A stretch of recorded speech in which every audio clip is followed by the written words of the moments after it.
Krista start with the opening as soon as I get the slides up? That would help, wouldn't it? Yep. Yep. All right. There you go. All right, thank you. Good morning, everyone. My name is Krista Hopp, and on behalf of the ACO's Program Committee, I welcome you to our case collaboration for June. Case collaboration is a free opportunity for members of the ACO. The goal is to provide connection and opportunity to share perspective on ADHD coaching approaches. If you're a guest today, thank you for attending. We're glad you're here. We encourage you to become a member of ACO if you haven't already. And I'm gonna have a couple of announcements to make. All right, oh, great, perfect, okay. So all case collaborations are on the third Wednesday of the month at 10 a.m. Eastern, so mark your calendar to join us. We will have one more next month in July, and that will be how do we maintain a coaching presence, and then we will be off in August. Sorry, and I realized I did a typo there. I left the June piece up there, so I apologize for that. So yes, in July. Yeah. Okay, learning together, getting better and better. So as a group, we're learning to improve our use of technology. We have two main goals that are a bit at odds with each other. So we want to have a true collaboration with active participation from those on the call. And we want the experience to be smooth and enjoyable for all with minimal sound issues. And one of the best ways to do that is to be muted unless you are speaking in that moment. So we're gonna just take a minute just to orient everybody to the different aspects of Zoom that they need to be aware of. In your left-hand corner, there should be a microphone icon. If you click on that, that will mute you and unmute you. You will also notice on the picture next to your name, hold on, I lost my track. You can see if you're muted or unmuted. Muting your line when you're not talking controls background noise and feedback noise. If you're participating during the call, please remember to mute yourself after you finish speaking. If you're joining us by phone, the way to mute and unmute is *6. You can participate in two different ways. You can raise your hand, or we can also use the chat, which will be monitored. To raise your hand, you're going to go back down to that black bar, and at the bottom of your screen and click participants. A panel is going to open, and you'll see your name along with everyone else's on the call. So what you're going to do is you can see when you click on your name, click on the button, it raises your hand, and then it also will lower your hand when you're finished. If you could make sure to do that after you finish speaking so that we can know who has questions or comments to make, that would be appreciated. If you're on the phone, it's *9. Another way to participate is going to be in chat. So along the bottom tool again, there is a button that says chat. A panel will open at the side of your screen. At the bottom, you should see "to everyone." You can change that to who you want to send your chat to. When you click enter, your comment or question will be sent. And so we will be monitoring that chat box. So that's really the main things for technology. You know, if everybody could just follow those, that would be great.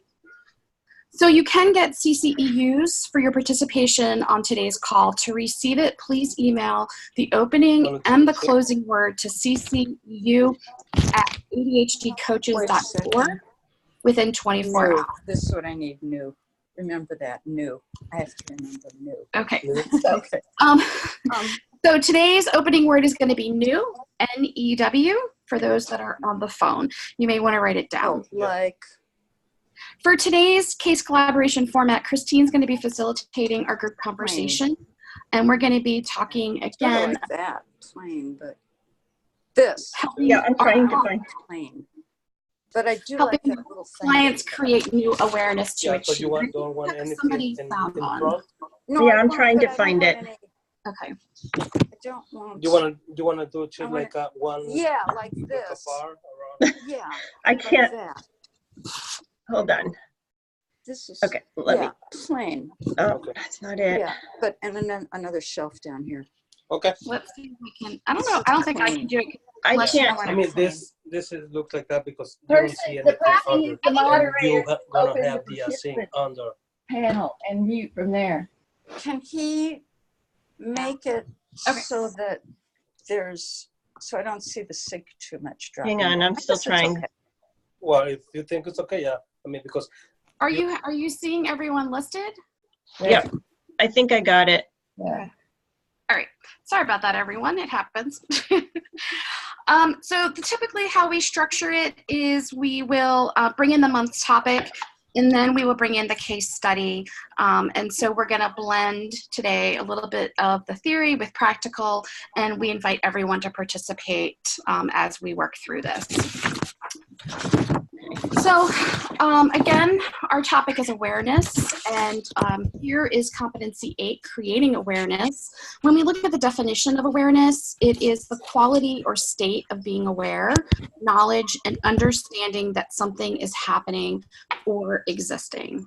And so today we're going to talk about the different ways that we can work with our clients to explore awareness. Okay, thank you. And before we hop into that, I just want to let everyone know, in case you didn't see the email that went out on listserv, that these recordings are up on our website. You do need to be logged in order to access the recordings, and it will probably just take a little while for this one to get up. But we do actually have a page. They were actually up, but somebody forgot to put a drop-down tab. So their drop-down tab is there. So it looks like the recordings are all the way back to possibly 2017 as of right now, up on the website. So I just wanted to put that out there for everyone. And I thank everybody for their patience as we've been trying to convert to a new website. So thank you, Krista, for bringing up, for doing all that. And Krista makes amazing movies, so we're going to use a movie again to introduce the case to you, and then we'll use this case as we explore this awareness piece of our coaching.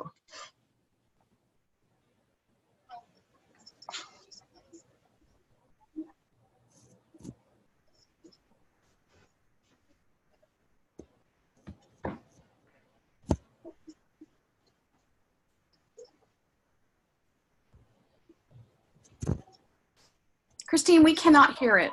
You right? can't hear it at all? No. No. Okay. All right, then I am at a loss of what to do. So why don't you just introduce it? I apologize. Why don't you just, do you have it written out, Krista?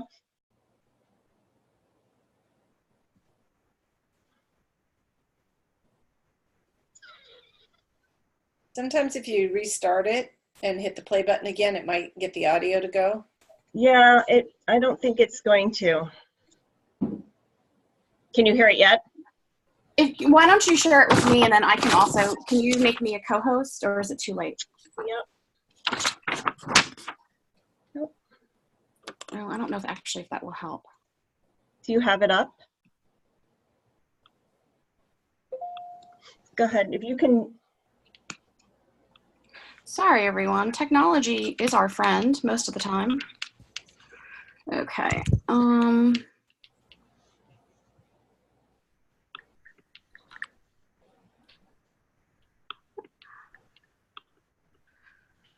It's not even letting me.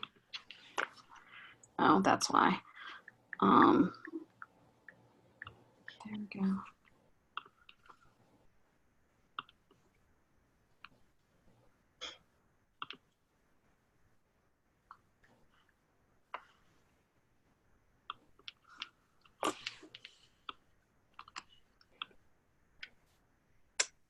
No, okay. All right, so I will go ahead and introduce it. Sorry about that, everyone. So we're gonna have Katie is gonna be our case study this month. She's a female.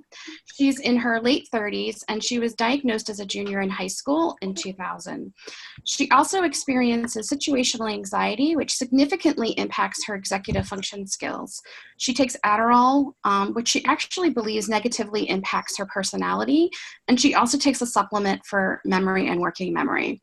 She has a psychiatrist and she has a therapist. She's creative, kind, has a sense of humor, was a super athlete in high school, and completed a college degree. She was previously assessed on the Myers-Briggs as an ENFP. She currently works in an assisted living where she's extremely angry about the way that residents are treated. Her extreme sensitivity and emotional regulation are off the charts. Because of this, it overrides her life. Her identified goals initially were financial planning, meal planning, and organizing her daily life. Her issues at work greatly challenge all of these areas, and her therapist has recommended that she hire an ADHD coach to work on these things. Okay, thank you, Krista. It was a great movie. Hold on, I know I need to get the control back. Okay. All right, so as a group, we thought when we started to talk about this topic, we realized that awareness kind of we have two different perspectives, right? We're gathering awareness, helping our clients gain awareness in this whole overarching part of this coaching relationship from start to finish. And then we're also helping our clients gain new awareness in each individual session as well. So we're gonna first start with more of that bigger picture. But I think what's important that we realize is that both this whole overarching coaching relationship that we have in each individual session we have, they each have a beginning, a middle, and an ending to them. So that we're going to kind of use that as a framework around which to have this discussion.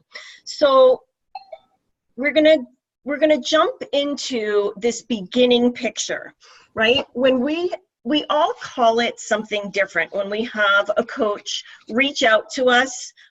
Some people call it a discovery session. Some people call it a complimentary consultation. Whatever that might be, that's the very first time we as coaches can help start our clients on this process of creating new awarenesses for them. And we as coaches need to create awarenesses for ourselves so we can best serve our clients. So hold on, let me see if I can find that noise. Okay, so in this case scenario, Katie had a recommendation, right, to come to find a coach to help her work through her goals of financial planning, meal planning, and organizing her daily life. But how do we as coaches help clients gain an awareness of why they're even coming to coaching in the first place? What they're expecting to get out of that, and how do we help them and both them and ourselves gain a knowledge around what they know about their own ADHD. So I want to open it up for a discussion to the group. How do we have those conversations with our coaches and help them start to build this awareness at the very beginning of a possible coaching partnership? Because right at that point, they're not necessarily a client yet. They haven't necessarily signed up, so they're a prospective client. So how do we help them gain some sort of awareness around what's going on for them?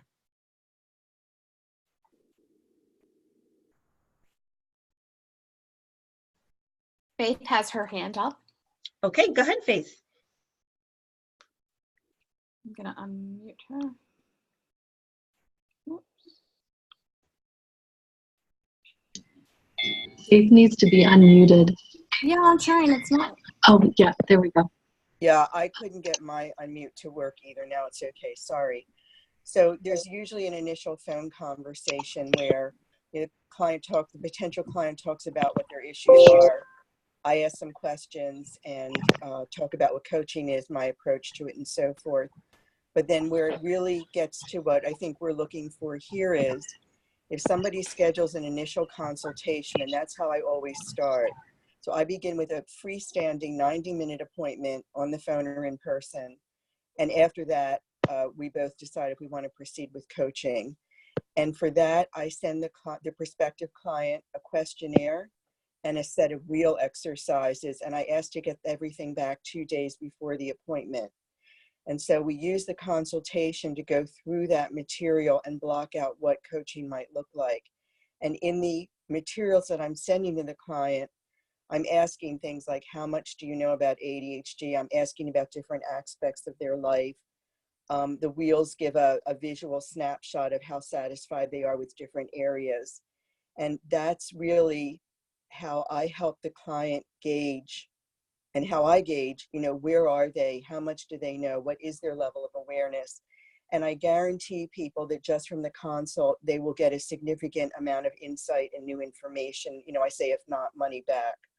And so I find that very helpful for me and the prospective client, whether or not we continue after that, to really get a sense of where things are and what's going on and what they would be looking for from coaching in a larger sense beyond whatever the very specifics are that, came up with the therapist or the doctor. Okay, thank you so much, Faith, for sharing that. That's great. What great depth you put into that. I appreciate it. Bonnie, would you like to add to that? Unmute yourself first. I am. I was just trying to find the button. I hear you. Yeah, I do a lot of what Faith just said, so I won't add to that. But since I primarily work with youth, I don't work with too many adults other than early college. During my initial meet and greet with them, I try to correlate coaching to something that they would understand, such as sports coaching, or any kind of like, training type thing, so that they understand that it's kind of a brain coach instead of sports, because most kids do understand what a sports coach does. So I question them about that, so that they understand really what coaching is all about. I use the word empowerment a lot in my meet and greet to make sure that they understand that I'm not a tutor, that it's about empowering them, teaching them helping them learn new habits, new things about themselves, so that they can use these things now and in the future, that it's not just, it's not subject based. It's about, that type of thing. So those are some of the things in addition to what Faith does. That's wonderful. Great. Thank you so much, Bonnie, for that input. That's great. And Katie came to coaching. She came to coaching, by the suggestion of a therapist. And the one thing that really struck me is I'd be really curious to know whether she agreed, right? Like she reached out to a coach. So on some level, she's like, oh, maybe I do need this. But, does she agree with that therapist's recommendation, just to, like both Bonnie and Faith said, to see what that buy-in or to see where that level of understanding is. Absolutely. Christine, this is Kay. Yes. And Katie was my client. Name changed, of course. Yeah. And she was very, very tight with her therapist, and she did agree when she came in, but I couldn't help but recognize that the situation was very much like when a mom comes in and wants a teen to do a specific thing. The therapist, and this has happened, and I would like to know if it's happened to other coaches, the therapist was really good with her with pretty good with the emotional stuff, but she just couldn't seem to get anywhere with this organizational stuff. And that's why she recommended a coach. So the girl was all for it, but it turned out it ended up, I think, being more the therapist's agenda. And we worked on self-esteem, and she did quit that job and applying for a new job and a lot of that stuff, feeling good about herself and knowing what her skills were. And she did get another job, a good job, because we worked on that. So we tried the organizational stuff, but after several attempts, she would be so emotionally concerned about her job that she didn't make magnificent progress on the organizational skills, but she got another job that paid well. So it's just interesting how that can happen. It's very fascinating. Thanks, Kay, for adding that piece to it. That's fascinating. Yeah, thank you. Gina, I see that your hand is up. Would you like to add something to the conversation? Sure, I'd be happy to. I also work primarily with students, and they range in age. My youngest student was 10 years old, all the way up to through college students. And so typically I am brought in by the parents. And so very early on, I talk a lot about empowerment and ways to make sure that the student understands that I'm there for them, that it is a collaboration, that I'm not a tutor. And so in our first session, I don't send them the questionnaire in advance as the first speaker does, because I find younger students with ADHD would, they really hate filling out forms. It seems like they've done a lot of that, and they've already been through the neuropsychological testing, so I've read that report. And so in my first session, I'm really communicating to the student that it is a partnership, that I'm there to help them take charge of what's going awry for them. And I assess their level of knowledge through, it is a questionnaire on my end, but I kind of pitch it to them as a conversation where I'm getting information about their executive functions. And then I bring it all together that way. And that's how I assess their level of knowledge about the information. Before I meet with them, I have a conversation with their parents, and with the parents, I establish the boundaries around coaching and how much the student is going to be in charge of what's happening, how we want to set goals for them, not the parent goals, but the student goals. Very often the parents will want to debrief about the session after, right there in front of the student, and then so I make sure that that's not happening. And so I set up a level of awareness. Very often, the parents are not very aware of what it means to have ADHD. Very often, the parents are getting a diagnosis and a prescription, and then they move on from there. So I do a strengths-based program where I'm always emphasizing the gifts and the strengths of the student, and I'm communicating that to their parents as well. Excellent. Yeah, thank you so much. Yeah, we have to be so careful, right, with the kids when we coach the kids, that, you know, kind of how much is shared and in front of them, and how we kind of do navigate that dance. Absolutely. Thank you. Julie, I know that you wanted to get your hand raised. Do you have something to share? Thank you. Yeah, you can show me where that icon is. That'd be great.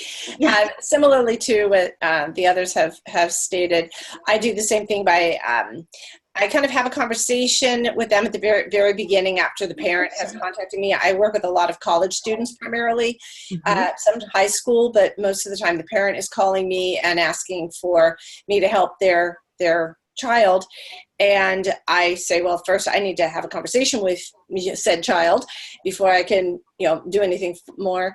And I kind of hit on some of the points that I, in my experience, guess that they might be experiencing. I said, do you have issues with this? Have you seen this? And oh my gosh, have you ever had this happen?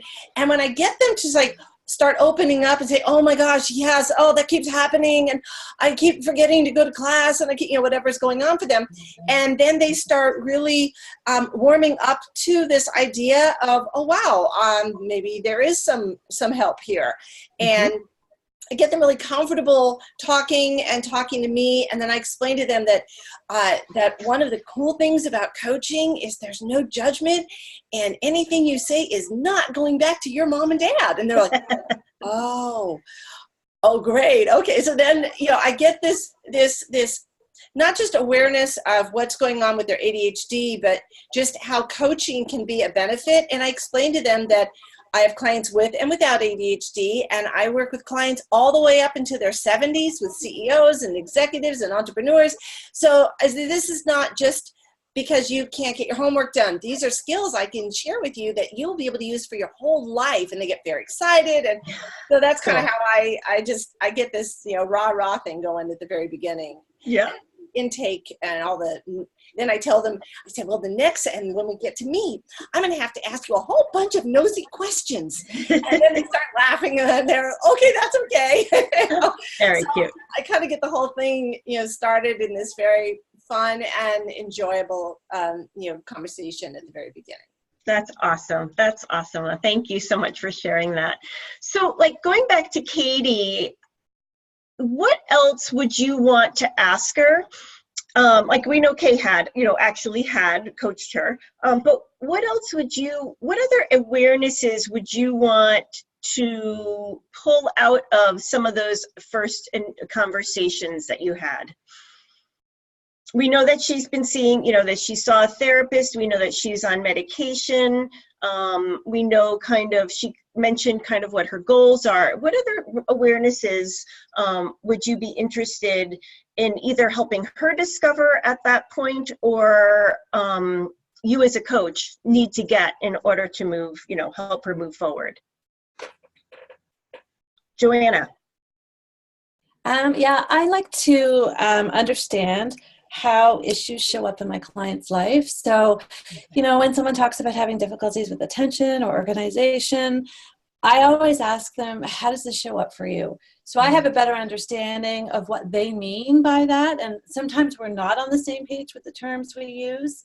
And that way I get a good understanding of functionally what's going on. Fantastic. Thank you. I appreciate that. Bonnie.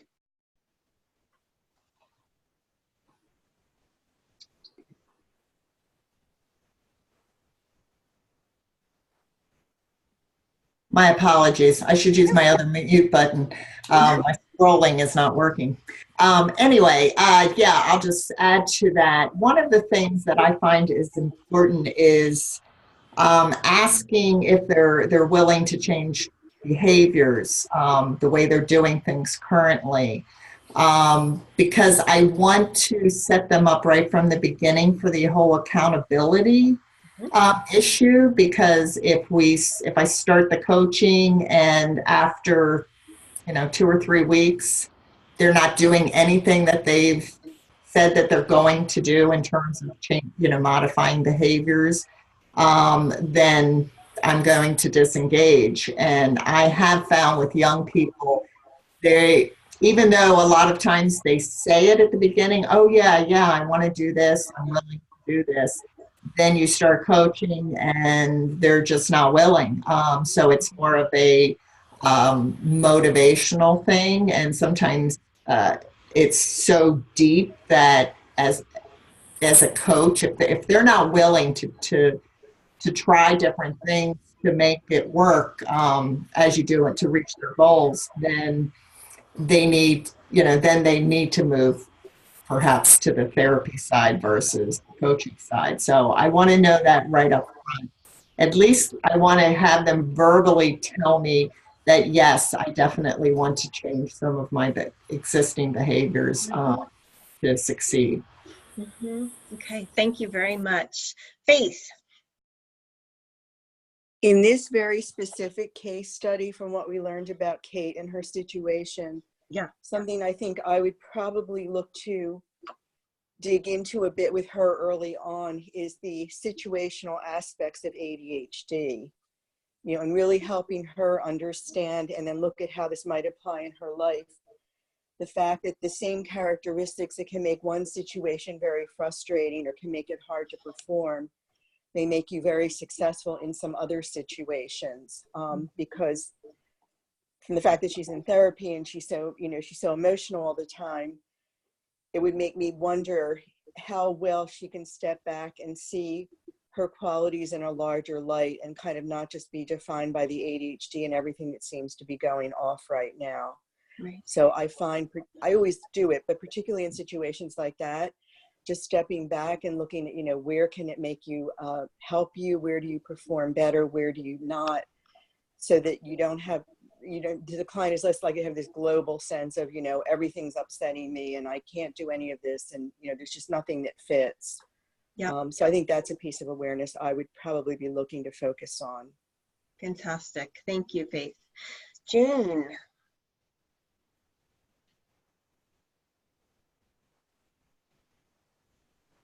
What name did you say? Oh, I'm sorry, Jane. Do you want to?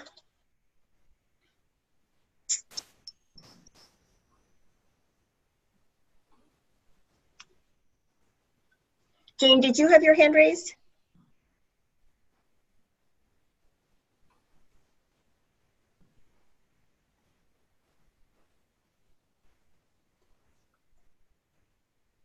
Okay, Jen, I'm going to come back to you, and let's go to Gina, and then I'm going to come back to Jane. Go ahead, Gina.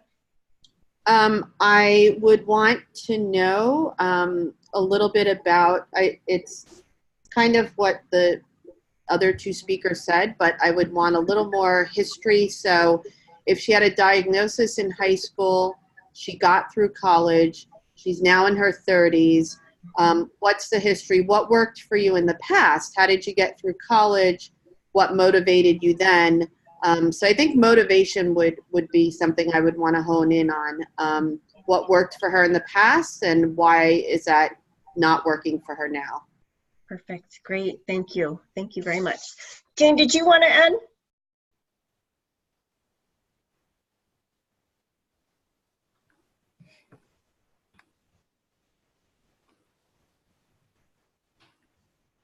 Okay, let's go to Kay. And then Jane, if you want to hop in, let me know. Well, I just wanted to respond to both Faith and who was the other person? Anyway, they were both right on. The awareness was really good for Katie to understand, first of all, that her emotions did shut down her executive function skills, but mostly the incredible skills that she had. She was a super athlete. She made it through, I think it was Ole Miss. She made it through a difficult college, and she did really okay. And the motivation was she had the strength, sort of competitiveness to prove that she really was, quote unquote, good at things. And that was what carried her through. Her therapist, Stephen, said, kind of tried to discourage her from a specific job, not thinking she couldn't handle it. But we talked about her strengths and everything, and she felt that she could handle it. And I believe that's the job she got. She got this job, and then we didn't continue coaching. So I just wanted to say to both of you coaches that you're right on, and that's what really worked with her. Her organizational or her money management, she got better at time management. Those just didn't seem as important because she was so passionate about what she did with her life, like so many ADD people are. And what she needed was just to affirm those strengths and to know how good she was at what she did to really have a happy life. And if her house was kind of a mess, she still had a good job. So you guys were both right on. Awesome. Awesome. That's great. Thanks, Kay, for bringing that in. I'm just keeping an eye on the clock, and I know there's so much rich discussion, and I want to let everybody know that the powers that be that know technology more than I do are trying to create a chat area for us on the new website so we can continue to have these follow-up discussions, because I know an hour is such a limited amount of time and you guys have such a wealth of information that I want to keep that going. So they are looking into that on how can we continue these really rich conversations offline and still be a support for one another. So please know that that hopefully is coming down the pike. I just have absolutely no idea how that would even begin to happen, but it's a capability and they're exploring it. So I just, and please, if you have something that was left over from the beginning, please go ahead and speak up. But I want to just kind of then shift us just a little bit to the middle, because I do want to be able to get through the whole process. So in the middle, a lot of our clients, and we don't know necessarily about what Katie's specific, what her specific, I don't even know what the right word is, how she progressed through that middle piece of the coaching partnership. But sometimes in the middle of a coaching partnership, in that if we're thinking about that big arc, right, like that rainbow, beginning, middle, and end, how do we as coaches keep moving through that part of the relationship? Sometimes we need to rejuvenate ourselves, right? So, but how do we keep creating new awarenesses for ourselves and for our clients so that they're able to sustain, when they might be experiencing dips? Because we all know that's what we all as human beings do, right? We take several steps forward and then we take a step or two back. And so there's a couple of questions posed up on here, thinking about Katie, or thinking about things in your own coaching practice. How do we as coaches maintain the awareness of their client's original coaching goal? And then how do we create an awareness or continue that process of helping our clients understand and create new awarenesses around the change process? Because it's so important that they understand change takes time and how change is made and how new habits are built. So I want to open it up, and then we'll also address the other question, but I want to open it up first to those first two questions. How do we as coaches help maintain that awareness with their client of their kind of original goal?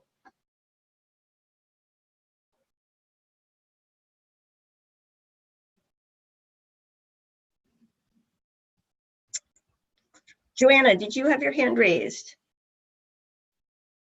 I didn't, but I can make a comment. All right, perfect. I like to check in with my clients partway through to make sure we're on track, to make sure the goals are still relevant to them. Sometimes, particularly when working with college students, we have a few goals and we achieve some of them as we go along. So it's really just a constant process of checking in, making sure we're on track, they're on track, that everything's still meaningful for them. Great, great. And does anyone use any specific tools for that type of check-in?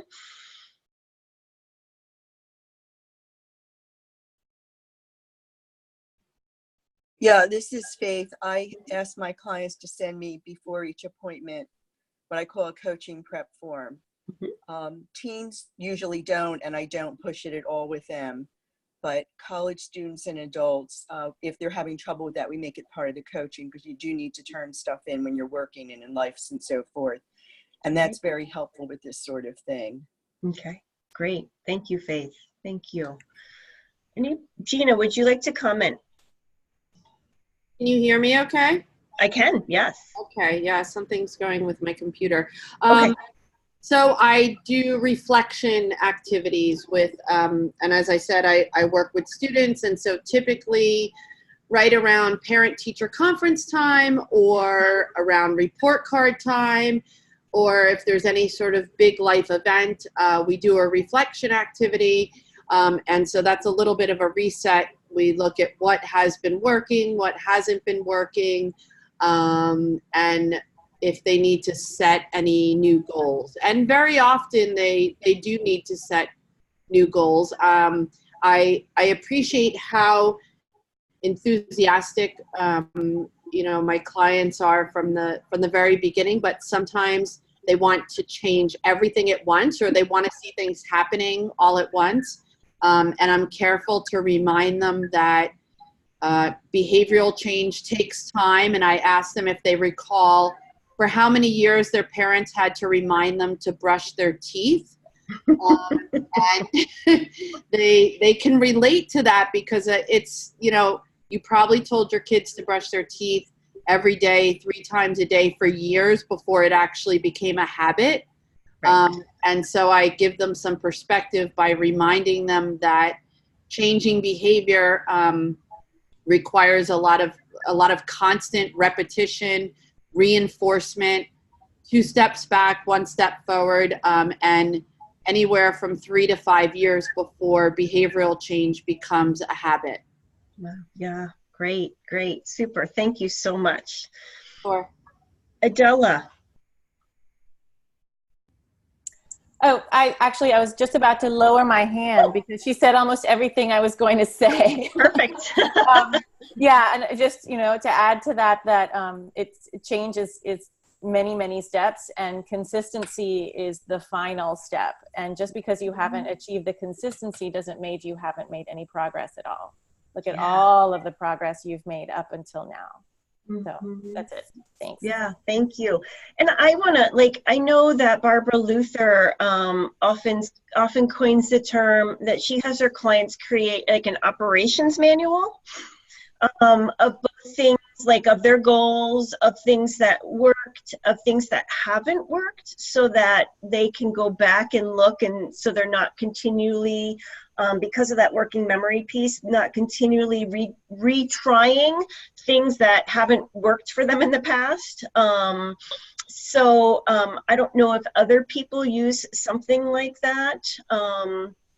But does anyone have like a tool, maybe like an operations manual? It sounds like somebody was using a reflections time, where they really help their clients capture in a very concrete way, some of these awarenesses of, oh yeah, when I hit a dip, this is what happens and this is what I can do, or that type of thing. This is Faith. I do have some things I use. One is for clients who this appeals to, and it's not for everybody, but a lot of my clients actually really like it. We create a goals and milestones document together. I mean, I have a form, which we usually fill it out during coaching sessions. And it's kind of a living document where we identify what the client's wanting to work on, and very often it'll be something big, and then we break it down into sections, and what are some specific aspects of that, and what will be some of their success measures. And that's very helpful because we keep going back into it as needed, as a reminder to the client to check off stuff that the client feels is nailed down, to reevaluate. And it's very concrete, and I actually started it from my executive coaching practice, and I've been very struck by how much my ADHD clients like it.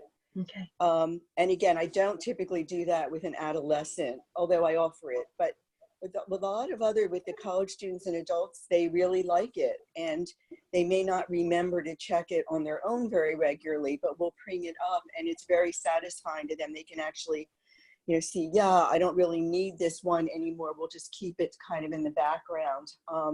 So that really helps. And another thing I do is sometimes one, sometimes multiple times, depending on how long the coaching engagement is and what's been happening. At the end, I do a final evaluation, but I have interim evaluation forms. And that's a nice way to help people get a snapshot of what's been accomplished so far. We can also go back and look at earlier prep forms that they've sent us. So I have sort of multiple ways to help the client document and appreciate what's been happening. Yeah, that's great. Great. Thank you very much, Faith. I know for Krista and I, we tend to use like Google Sheets and kind of put goals on them, and we kind of monitor the grades on them and put them into a graph, so the kids can see a direct correlation between their goals and I'm sorry, not their goals, but their action steps, right? The steps that get them to their goal. They can see a direct correlation between whether the actions they're taking are helping them achieve their goal. So that's something concrete that we do. Bonnie put in the comments, she said, I'd like to hear what coaches do when a client enthusiastically comes up with an action, but doesn't follow through week after week. What do you, like, so this is kind of like, right, this is that big picture. So they're kind of, into it after, in the excitement of a couple of the first sessions. Now they're in, Bonnie, I'm pretty sure this is probably what you mean. They're kind of in this middle phase. And how do we help them create this awareness that they're not,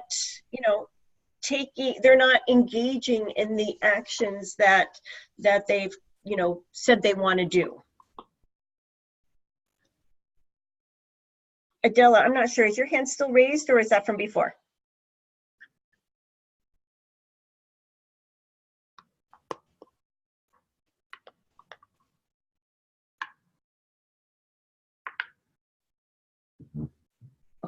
Anybody? I found if you don't lower your hand after you raise it, it just kind of stays Yeah, there. it does stay there. Yep. Just yep. for everybody to know, because it took me a while to figure that out myself. Gina, do you have any feedback on that for Bonnie? Sure. That happens a lot, especially with teenagers. Their intentions are always there. The follow through is often a real challenge. And so I think reflection activities will help them to see what's working and what's not, and if they need to reevaluate. And I think it's important to do it as a conversation that is not at all judgmental, because they're hearing that all the time, and they've had a lot of start, and that's very typical of someone with ADHD, is to start and stop and start and stop and not be able to carry through. And so they've heard about those failures all along. And so in a very non-judgmental way, do a reflection activity with them, and try not to focus too much on what they're not able to do, and really focus on what they are able to do. If within that particular setting there is something that they're doing, celebrate the success, and try and not focus too much on where they're not following through. It will come eventually, but intentions, I find, are always greater than the, I don't want to say the ability, but I don't know. I mean, we're a group of men and women of a certain age. Have we ever tried something like, I don't know, a diet, or to quit smoking, or to exercise more? I'll start on Monday. I'm going to go to the gym every day. That stuff is hard, right? And then you have to scale back a little bit. Yep. But I would not disengage as a coach. I would just take what little success there is and go with that. Sorry if I went on too much. No. I hope that's helpful. Yeah, it's very helpful. Thank you. I know that Kathy had her hand raised. Yeah, hi. I would just keep reminding the client of that goal and ask, what got in your way? How many times did you try it? Is it still something you want to work on? And how could we do it a little bit differently? Is that step too big for you? Can we chunk it down a little bit so it's more manageable? Maybe that's too big. Or how does that feel to you? And then I like to tell the kids and all my clients, I say, be not afraid of moving slowly, only of standing still. Nice. Yeah. Nice. And it kind of gives them permission to, these are not linear brains we're dealing with. So it's not like step by step by step, but they'll get there. Yeah. I don't get discouraged. If they want to keep going, I keep going. Yep. Okay, great. Yeah, fantastic. And then Gina, I don't know if you have a second to type maybe what kind of reflection activities you do. If you could give a little blurb in the chat box. There was a question about that. But we have we have about 11 minutes left. So I want to move on to this ending piece, because I do feel like some of us people leave coaching for a variety of reasons, right? So how do we help our clients? And sometimes they just stop abruptly and we can't reach them. And so we don't necessarily have the ability to create, like an end awareness for them. But how do we help our clients create kind of that takeaway of that bigger picture, that awareness when they leave, the coaching relationship?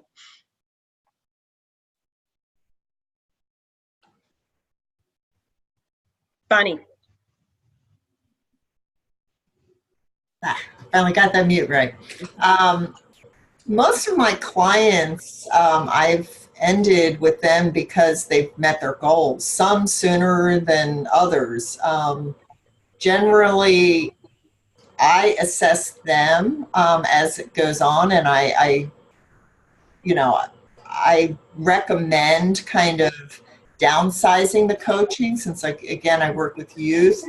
I don't do just an immediate end. I usually recommend let's try it for a couple, instead of weekly, into every couple weeks, and then I see how they're going. Sometimes that works, sometimes it doesn't, and then I just go back to the weekly. So that's one of the things. For the natural ending, I do not hold on to anyone that I feel has met their goals. My bigger problem is holding on too long, which is why I brought up that other scenario. Just trying to use every possible approach with them and such to get them to move forward when they're not. Mm-hmm. I think in the future, after this one client that I previously had, I'm not going to hold on as long.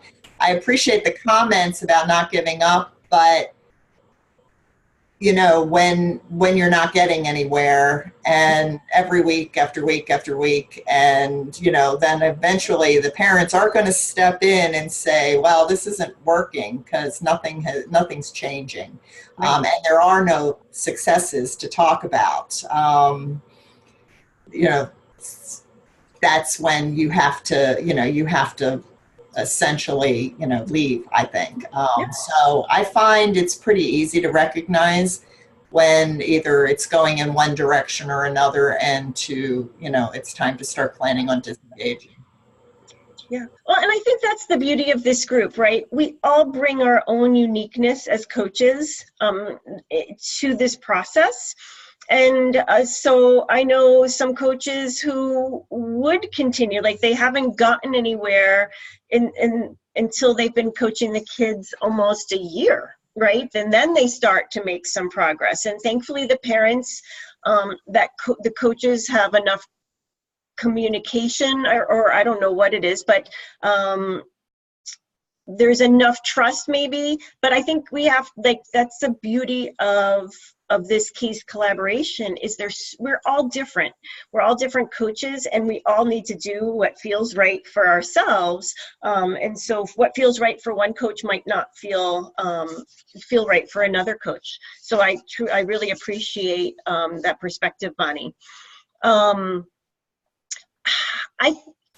So do people have maybe more concrete things that they do at when a coaching partnership comes to a more natural ending? Do people have tools or tips that they use to kind of send their client on their way, but always remembering that working memory piece, right? Like, we know that external prompts and things work best. Does anyone have anything to share about what they do kind of at the end? Kat, I see your hand raised. Yeah, I was going to say whether they, for whatever reason they're leaving, and for however long they've been with me, I try to kind of do this, the coaching in review, to reaffirm some stuff that we did. Because, metacognitively, that executive function, they don't see the big picture sometimes. So I want to help them with the big picture again, to move forward and see their big ahas, their some of the big things that they changed, so that they can remember to kind of take these forth, or remember as they're, going out to the world with things that we've worked on. Because sometimes I get this. Plus, I like to create that in terms of, because when I see the client wants a quick fix, right? But really there were some things that were going on. So no matter how long you coach, there's some takeaways that you got from this that you can take out with you. So I like to just kind of review those things and bring it back into their now, so they can see, oh yes, that's right. And encourage them that the things that were working for them, that they re-engineered or retweaked, whatever we've done strategy-wise, that they'll keep using those because they were successful, right? Don't fall back to the default way. Use this again, use it again, and coach yourself, right? Yeah. Coach through. So that's just kind of my thing. Love it. I love it. And Kay kind of gave us a little thing in the chat. It says, coaching ended because Katie met her goal. Affirming her skills and self-worth and moving on with her career was accomplished. She was actually better at money management than she gave herself credit for, which is very common, right, with our clients. She was very organized at work, so perhaps she could live with not being Susie Homemaker. And I think sometimes, you know, that's an amazing awareness, right? Like, okay, you've got all this going, and, you know, is it really, you know, is that area really, you know, an area of concern, or are you okay letting go of that for a little bit? Absolutely. Adela.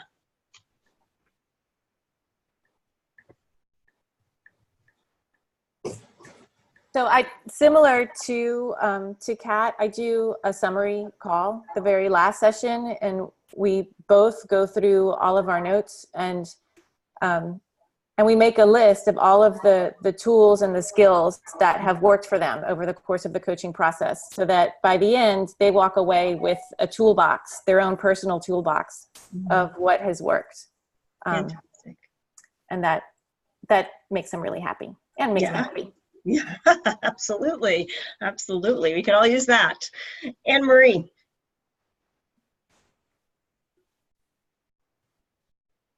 There we go. Didn't want to unmute. I just had an aha as Kat was talking. I deal with adults, so it may be a little bit different than those who work with students, because it seems like there would be these natural check-ins and endings, like the end of a school year or, you know, achievement of a specific academic goal. But I work with adults, and although there have been times when there has been like a natural ending and there is the opportunity for that sort of review, and I so appreciate when I get that chance, but there have been some where I think it's the structure of my coaching. I'm gonna have to really think about this, because especially for the shorter term clients where they hang in for maybe 3 months and we're meeting 3 times a month, let's say, and sometimes it's a funding thing. And they're like, you know what, I need to press pause. We've got a bunch of birthdays and Christmases coming up, so I'll get back in touch with you. I think, so my structure is, you know, we end a set of 3 or we end the month, and then I ask them, oh, do you want to continue? Shall I send this bill? Whatever. And they're like, you know what, actually I need to press pause. So there's not really a huge opportunity for wrapping up. So I would love to hear, and sometimes they do circle around and come back and we stay in touch and whatever, but you know, that immediate, like, let's encapsulate where you went from, or what we did together, what awarenesses you achieved. Sometimes that doesn't happen. So I'd love to hear from others if they have a successful way of doing that with adults. Thank you, Anne Marie. Faith.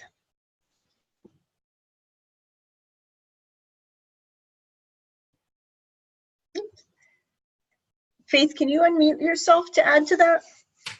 Sorry. Nope, you're good. One of the things is just a practical how you run your business sort of thing. And I structure the business, and I don't know this is an appropriate time to go into it, so that I'm less likely to get kind of hit at the last minute, you know, with somebody saying I can't afford another round or something. But if that does happen, you know, it does happen sometimes, I have my handy evaluation sheet, and if I'm not going to have an opportunity to send it to the client and have them fill it out, I'll go through it with them on that last call. So like I would structure a call if I'm not sure if a client is continuing, so I find out at the top of the call at the beginning, and then if that's the situation, then I can just pull out my evaluation questions and walk the client through that. And that way there's at least some kind of wrapping up, and you know, how will the client go forward, so that it doesn't feel like we're just, you know, having to drop without any sort of closure and what's next steps for the client. Very nice. Yeah, thank you so much, Faith. This has been such rich conversation. We didn't even get to like the in session, in each session, that beginning, middle, and end, and looking at it. How do we as coaches look at helping our clients create new awarenesses for themselves through this ADHD executive function lens? So I want to kind of leave with, how can you take this ADHD executive function lens and create these new awarenesses for your clients in each individual session? But it is the top of the hour, and so I will stay on for a little bit longer if somebody wants to chime in on that. But the closing word is learning, LEARNING. Learning, because I want to honor it if you have to get off your time being here. So if anyone would like to add to this conversation quickly, I'm happy to stay. And if not, we will see everyone back here in July and discussing how do we maintain this coaching presence throughout this whole coaching relationship and sometimes in week to week in everybody's individual session. Gina, I see your hand raised. Did you want to add to it before we signed off? Sure. In terms of having beginning, middle, and end in each of our session is that I've started to ask my students to set a goal for the session. And then we end the session. Very often, the students are set to meet with me for somewhere between 1 hour. Sometimes it's an hour and a half. Sometimes it's 2 hours.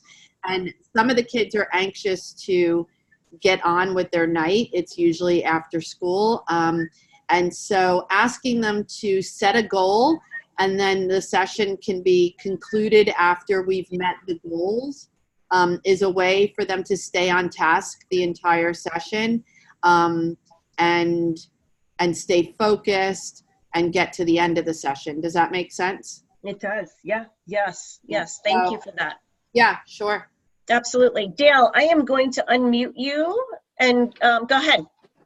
Oh, okay. I'm sorry, I'm in a waiting room somewhere. I have to talk quietly. Can you hear me? Yes. Okay, good. Yep. When we talk about goals, it brought my mind to transactional coaching versus transformational coaching.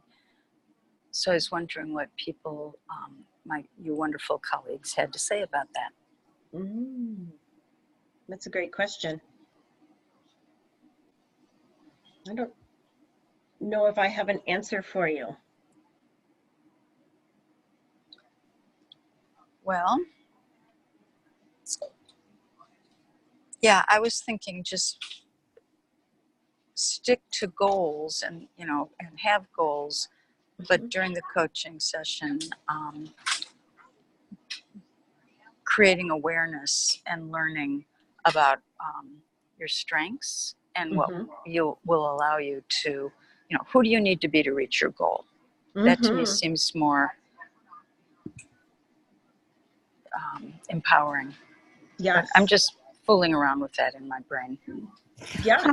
Hi, this is Kay. I didn't raise my hand, but in response, Dale, to what you said, I believe when we were planning this session, the programs committee talked about this. And ADHD coaching is such a special thing. It's, there are those executive function challenges and those things and education. At the same time, honoring our client as a person and helping them grow as a person. So it's kind of like, and correct me, Anne-Marie or Kat or anybody else, but I think we've talked about this quite a bit when we try to plan these. It's just kind of a dance. So I'm glad you brought that up. Yeah. Yeah, it is a dance. It should be a dance.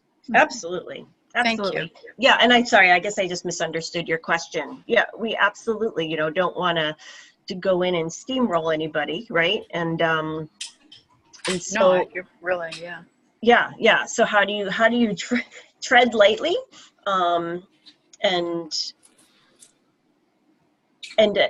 help support them so that they're able to be the, they're able to act from intention and best self along this learning curve. Does that help at all, Dale?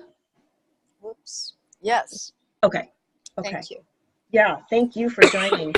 And I don't know if Faith is still on. She put up in the comments that she would love to spend an entire call on create the issue of awareness in an individual session. So we will note that and hopefully be able to work that in at some point as well. So you all are amazing. You've made a great Wednesday morning for me, and I hope everyone's able to walk away from something. And the last question I had on the slide is based on this conversation today, what are your next steps? So I'll leave you with that. We would love to hear if you want to include it in when you send your opening and closing word, what you think your next step would be. We're happy to kind of send those out anonymously as a list. So feel free to that, because your inspiration always inspires the rest of us as well. So with that, I hope to see people back in July. I know it's a big month for vacations, but we hope to see you back in July. If not, we'll see you in September. So have a happy and safe summer. Thanks, everybody. Have a wonderful day.